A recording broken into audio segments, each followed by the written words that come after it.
नमस्कार, स्वागत है। आप देख रहे हैं छत्तीसगढ़िया न्यूज। वक्त हो चुका है छत्तीसगढ़ के दिन भर की खबरों को जानने का। आइए डालते हैं खबरों पर नजर फटाफट अंदाज में।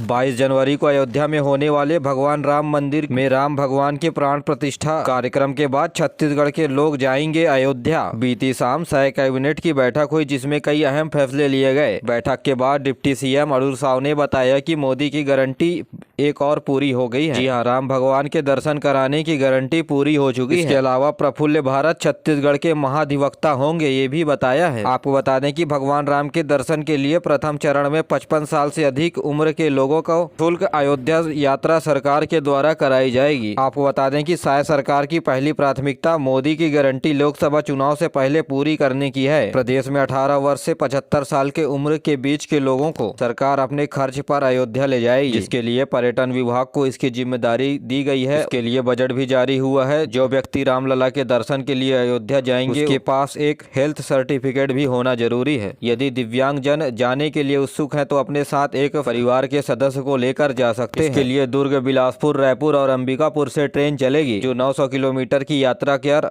अयोध्या पहुंचेगी। रायपुर में भारतीय जनता पार्टी के द्वारा कार्यकर्ता सम्मान समारोह का आयोजन बीते दिनों किया गया। इस दौरान मुख्यमंत्री विष्णुदेव साय ने किसानों को दिया भरोसा, जल्द करेंगे धान खरीदी की राशि का भुगतान। इससे पहले डिप्टी सीएम अरुण साव ने राजीव गांधी किसान न्याय योजना के चौथी किस्त देने की बात कही थी, जिसके बाद सीएम विष्णुदेव साय ने किसानों को धान की राशि देने की बात कही है। रायपुर में ड्राइवर महासंघ के द्वारा स्टीयरिंग छोड़ो अभियान को खत्म कर दिया गया है। छत्तीसगढ़ ड्राइवर महासंघ ने हड़ताल को खत्म कर दिया है, तो वहीं ड्राइवर महासंघ ने कानून को रद्द करने के लिए कलेक्टर को ज्ञापन भी सौंपा है। जो स्थिति पहले बनी हुई है, यदि ड्राइवर लोग हड़ताल करते, स्थिति बिगड़ सकती थी, दूसरी व्यवस्था गड़बड़ा सकती थी। लेकिन अब इसके ऊपर बड़ी अपडेट आई है। राहत की खबर है कि छत्तीसगढ़ ड्राइवर महासंघ ने अपनी हड़ताल को समाप्त कर दिया है। छत्तीसगढ़ में युवाओं के लिए नौकरी पाने का सुनहरा अवसर है, जहां 390 पदों पर भर्ती के लिए 16 और 17 जनवरी से होगा जॉब फेयर का आयोजन। नौकरी की तलाश कर रहे बेरोजगार युवाओं के नौकरी पाने का सुनहरा अवसर है। जिला रोजगार स्वरोजगार केंद्र मार्गदर्शन रायपुर के द्वारा स्थानीय शिक्षित बेरोजगार युवाओं को रोजगार के अवसर उपलब्ध कराने के उद्देश्य से 16 और 17 जनवरी को रोजगार कार्यालय में सुबह 11 बजे से दोपहर 2 बजे तक जॉब फेयर का आयोजन किया जाएगा। Sales representative, sales donator, ORO, AM digital marketing के बारे में जानकारी दी जाएगी। शैक्षणिक योग्यता 10वीं पास से स्नातक, BA, BSc, BCom आदि से योग्यता पात्र उम्मीदवार ही फॉर्म भर सकते हैं। राजस्थान विद्युत निगम के CMD पहुंचे राजधानी रायपुर, कहा कोयले की कमी कोल आपूर्ति सुनिश्चित करने के लिए छत्तीसगढ़ आया हूं। नई सरकार बनने के बाद राजस्थान राज्य विद्युत निगम के CMD RK शर्मा पहली बार छत्तीसगढ़ विजिट पर आए हैं। पत्रकारों से चर्चा करते हुए RK शर्मा ने बताया कि मेरा उद्देश्य केवल यह है कि राजस्थान में ऊर्जा को जो आवश्यकता है उसे पूरा करना। स्वच्छ भारत योजना के तहत 2023 में स्वच्छता के क्षेत्र में बैकुंठपुर ने किया बेहतर प्रदर्शन। जी हां, कोरिया जिले में खासकर बैकुंठपुर नगर पालिका परिषद में 11 जनवरी 2024 को यादगार तिथि साबित हो सकती है। नगर पालिका परिषद बैकुंठपुर के मुख्य कार्यपालन अधिकारी मनीष वारे ने जानकारी देते हुए बताया, नई दिल्ली में होने वाले स्वच्छ सर्वेक्षण 2023 के नतीजे घोषित होने के साथ देश के राष्ट्रपति द्रौपदी मुर्मू की गरिमामय उपस्थिति में उत्कृष्ट प्रदर्शन करने वाले लोगों को सर्वश्रेष्ठ पुरस्कार का इनाम भी दिया गया है। इसके अलावा उत्कृष्ट प्रदर्शन करने वाले नगरीय निकायों को राष्ट्रीय पुरस्कार से सम्मानित भी किया जाएगा। छत्तीसगढ़ में नाबालिग को बहला फुसलाकर खींच लिया अश्लील फोटो, फिर धमकी देकर करता रहा अनाचार। बिलासपुर जिले के तखतपुर में नाबालिग के साथ अनाचार का मामला सामने आया है। मामले की कार्रवाई करते हुए पुलिस ने नाबालिग आरोपियों को गिरफ्तार किया है। जानकारी के अनुसार तखतपुर थाना क्षेत्र के नाबालिग लड़की की मां रिपोर्ट दर्ज कराते हुए बताया कि पहचान में एक लड़के ने उसकी बेटी को बहला फुसलाकर उससे पहले अपने गंदे फोटो खींच लिया, उसके बाद फोटो को वायरल करने की धमकी देकर अनाचार करता रहा। पुलिस आरोपी नाबालिग को गिरफ्तार कर संप्रेषण गृह भेज दिया है।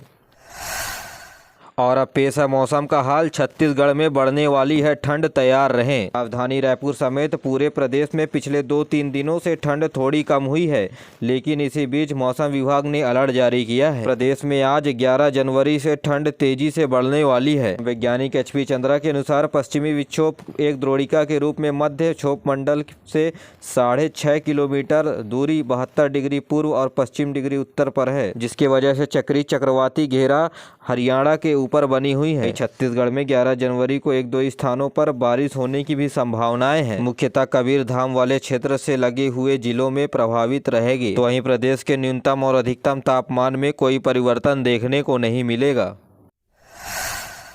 जाम छलका रहे गुरुजी का वीडियो वायरल हुआ। स्कूल के अंदर प्रभारी प्राचार्य ने किया चखना दारू का इंतजाम। मोहला मानपुर के शिक्षा मंदिर में गुरुजी के जाम छलकने से वीडियो सामने आया है। वीडियो देख सकते हैं कि प्रभारी प्राचार्य कुछ लोगों के साथ शराब पार्टी कर रहे हैं। ग्रामीणों का कहना है कि प्रभारी प्राचार्य स्कूल परिसर के अंदर बैठकर पैक लगा रहे थे। शराब पार्टी करने का video Aundhi higher secondary school के प्रभारी प्राचार्य का है। ग्रामीणों ने इस मामले में कलेक्टर से भी शिकायत की है। कलेक्टर इस मामले को संज्ञान में लेते हुए जांच निर्देश देने की बात कही है। इसके अलावा इनके ऊपर 3 सदस्यीय जांच कमेटी गठित की जाएगी।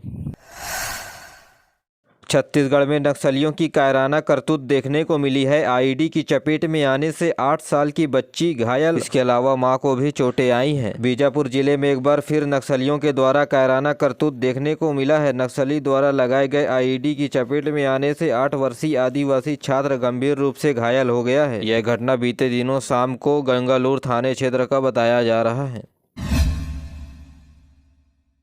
छत्तीसगढ़ में भारतीय जनता पार्टी ने लोकसभा की चुनाव में तेजी लाई है। छत्तीसगढ़ के 11 लोकसभा सीटों को 3 क्लस्टर में बांटा गया है। आपको बता दें कि बिलासपुर, रायपुर और बस्तर 3 क्लस्टर बनाए गए हैं और इन पर प्रभारियों की नियुक्ति भी की गई है, जो आने वाले लोकसभा चुनाव पर नजर रखेगी। रायपुर क्लस्टर में रायपुर, दुर्ग और राजनांदगांव लोकसभा सीटों को शामिल किया गया है। तो वहीं बीजेपी बस्तर, कांकेर और महासमुंद सीट को रखा है। बिलासपुर क्लस्टर में बिलासपुर, रायगढ़, सरगुजा, कोरबा सीटों को रखा गया है। ऐसे कर 3 क्लस्टर बनाए गए हैं और 11 लोकसभा सीटों को जीतने की बात कह रहे हैं।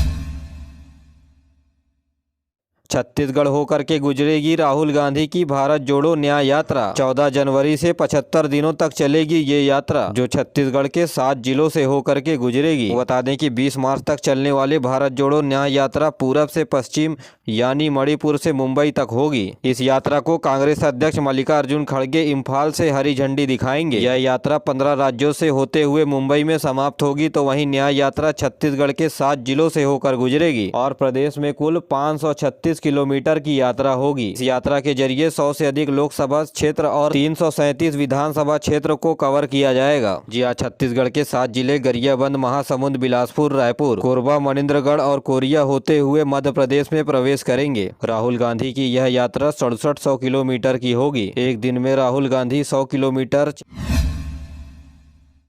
छत्तीसगढ़ में बढ़ते हुए कोविड-19 के मामले के बीच गणतंत्र दिवस के लिए सामान्य प्रशासन विभाग के द्वारा गाइडलाइन जारी कर दी गई है। करीब 2 साल से प्रदेश में कोविड के मामले कम थे, मगर अब फिर मरीज बढ़ना शुरू हो गए हैं। 26 जनवरी को गणतंत्र दिवस कार्यक्रम को ध्यान में रखते हुए छत्तीसगढ़ में कोविड गाइडलाइन लागू की गई है। पूरे कार्यक्रम में यह गाइडलाइन लागू रहेगी। इसे लेकर सोमवार को सामान्य प्रशासन विभाग ने मास्क पहनने का आदेश भी जारी कर दिया है। मतलब है कि सामान्य प्रशासन विभाग ने सभी अलग अलग डिपार्टमेंट, संभाग आयुक्त, छत्तीसगढ़ के सभी जिले के कलेक्टर, जिला पंचायत के मुख्य कार्यपालन अधिकारी को चिट्ठी भेजकर कोविड की महामारी को ध्यान में रखते हुए गणतंत्र दिवस के कार्यक्रम की व्यवस्था करने को कहा है और गाइडलाइन को कड़ाई से पालन करने के भी निर्देश दिए गए हैं। केवल जिला मुख्यालयों में परेड कराने के निर्देश दिए गए हैं। सचिन पायलट का 11 जनवरी को छत्तीसगढ़ दौरा। प्रदेश प्रभारी बनने के बाद पहली बार आएंगे छत्तीसगढ़। पार्टी नेताओं के साथ करेंगे बैठक। जी हां, छत्तीसगढ़ कांग्रेस के नए प्रदेश प्रभारी सचिन पायलट 11 जनवरी को छत्तीसगढ़ आ रहे हैं। प्रभारी बनने के बाद सचिन का यह पहला छत्तीसगढ़ दौरा होगा, जहां कांग्रेस नेताओं के द्वारा जमकर स्वागत किया जाएगा। छत्तीसगढ़ में शिक्षा विभाग और उच्च शिक्षा विभाग में ऑनलाइन पोस्ट मैट्रिक छात्रवृत्ति आवेदन करने की तारीख को बढ़ा दिया गया है। पूरे छत्तीसगढ़ में छात्र 15 जनवरी तक स्कॉलरशिप के लिए अब आवेदन कर सकते हैं। जी हां, ऑनलाइन पोस्ट मैट्रिक छात्रवृत्ति की आवेदन फॉर्म की तारीख बढ़ा दी गई है। यह तारीख 2024 15 जनवरी तक रहेगा। इसमें मेडिकल, कृषि, veterinary, polytechnic college, ITI, nursing, BEd, DEd अध्ययन कर रहे अनुसूचित जनजाति के विद्यार्थियों के द्वारा पोस्ट मैट्रिक छात्रवृत्ति के लिए ऑनलाइन आवेदन फॉर्म भरे जाने हैं। इसकी तारीख 15 जनवरी तक बढ़ा दी गई है।